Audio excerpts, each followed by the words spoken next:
আসসালামু আলাইকুম। আজ আমি কথা বলব বাজারে অনেক ধরনের গ্যাসের ঔষধ আছে। এই ঔষধগুলোর মধ্যে কোন ঔষধটা সবচেয়ে বেশি এ ভালো কাজ করে গ্যাসের জন্য? আমি পুরো বিস্তারিত বলার চেষ্টা করব।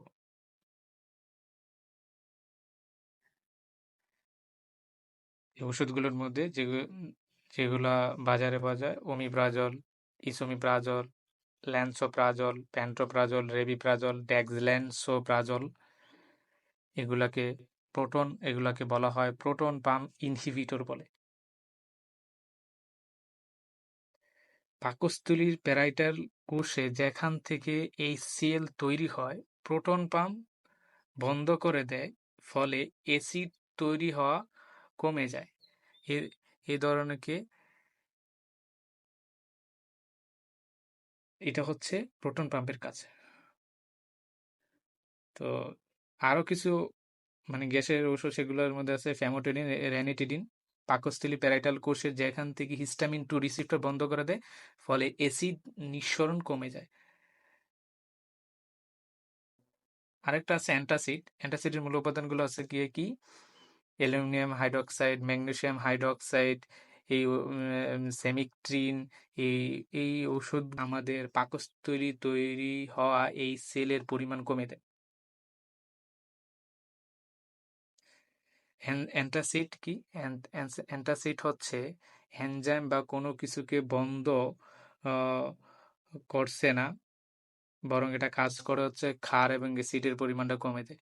এই অ্যান্টাসিড বেশি পরিমাণ সময় ধরে আহ, কাজ করে না, 2 আওয়ার্সের মতো কাজ করে। অল্প সময় বুক জ্বালা-পোড়া করলে এই অ্যান্টাসিড অ্যাসিড খেতে দেওয়া হয়।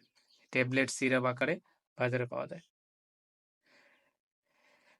হিস্টামিন 2 রিসেপ্টরে রেনিটিডিন, ফ্যামোটিডিন এই শুধু একটি রিসেপ্টর বন্ধ করে দেয়, যেখানে পুরো গ্যাসটি অ্যাসিড কমাতে পারে না।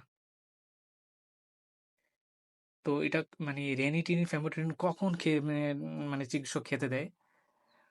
সন্ধ্যার পর গ্যাসের পরিমাণ বেড়ে যায়, তাদের ক্ষেত্রে হচ্ছে রেনিটিডিন বা ফ্যামোটিডিন ওষুধটা খেতে দেওয়া হয়।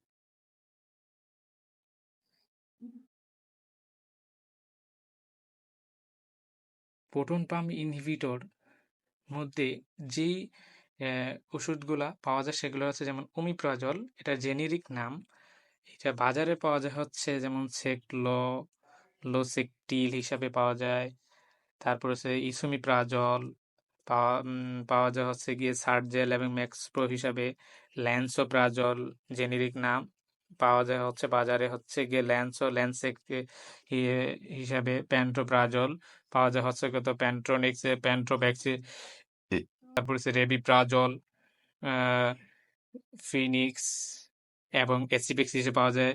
ডেক্সল্যান্সোপ্রাজল, সেটা পাওয়া যায় হচ্ছে ডেক্সলেন্ট এবং ল্যান্সোডি হিসেবে পাওয়া যায়। চিকিৎসক রোগীর ধরন অনুযায়ী এই ঔষধগুলা গ্যাসের ঔষধগুলা প্রেসক্রিপশনে লিখে দিয়ে থাকেন।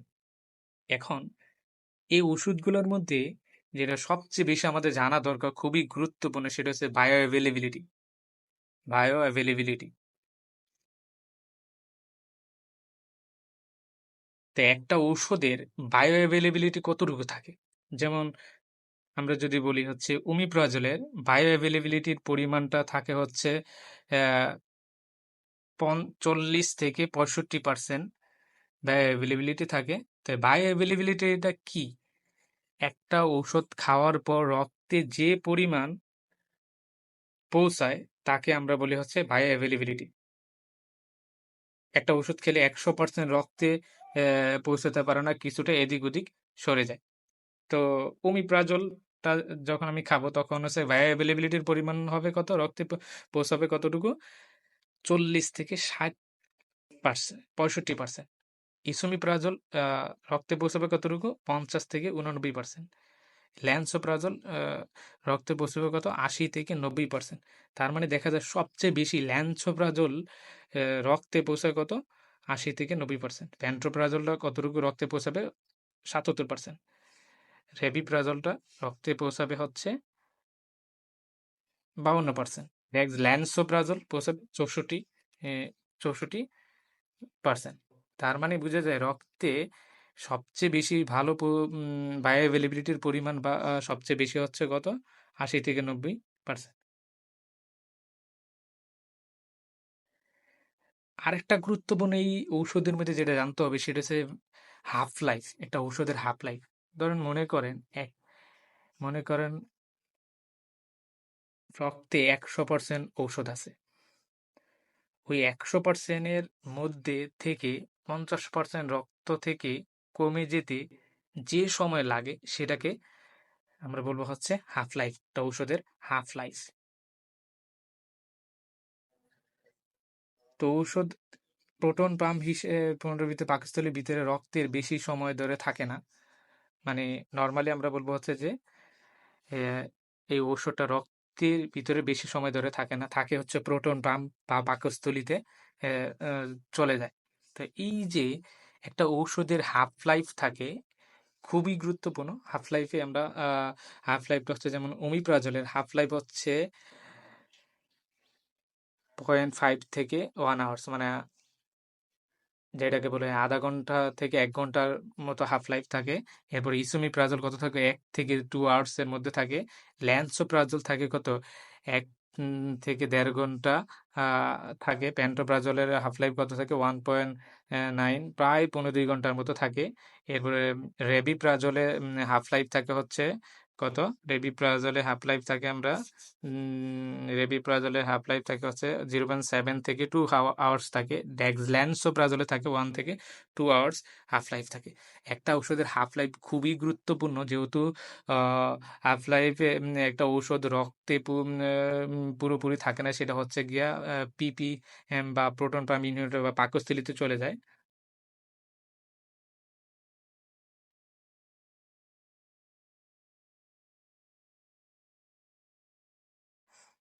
এরপর আরেক ধরনের মানে ঔষধের খুবই গুরুত্বপূর্ণ, সেটা জানতে হবে যে ঔষধটা কোন জায়গায় বের হয়ে যায়, কোন জায়গা দিয়ে বের হয়ে যায় মূলত। তো ঔষধটা মূলত মনে রাখবো, ঔষধটা হচ্ছে যে মূলত হচ্ছে যে মূত্রের বা ইউরিনের মাধ্যমে বের হয়ে যায়, মলের মাধ্যমেও বের হয়ে যায়। তাহলে মূত্রের মাধ্যমে বের হয় এবং মলের মাধ্যমে বের হয়। যেমন রেনাল ওষুধটা মূত্রের মাধ্যমে বের হয়ে যায়। আর ফ্যাকাল ওষুধটা মলের মাধ্যমে বের হয়ে যায়।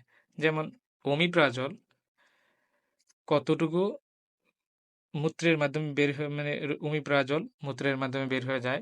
ইসোমিপ্রাজল মূত্রের মাধ্যমে বের হয়ে যায়। ল্যান্সোপ্রাজল সেটা মূত্রে এবং হচ্ছে গিয়া মলের দুইটার মাধ্যমেই বের হয়ে যায়। প্যান্টোপ্রাজল প্যান্টোপ্রাজল কত? মূত্রের মাধ্যমে বের হয়ে যায়। রেবিপ্রাজল মূত্র এবং হচ্ছে মলের মাধ্যমে বের হয়ে যায়। ল্যান্সোপ্রাজল মলের মাধ্যমে বের হয়ে যায়। তো রোগীর অবস্থা বুঝে চিকিৎসক বলে দেয় যে কোন ঔষধটা খেতে হবে এবং কতদিন খেতে হবে। অবশ্যই চিকিৎসকের পরামর্শ অনুযায়ী গ্যাস্ট্রিকের ওষুধটি খাওয়া খুবই গুরুত্বপূর্ণ।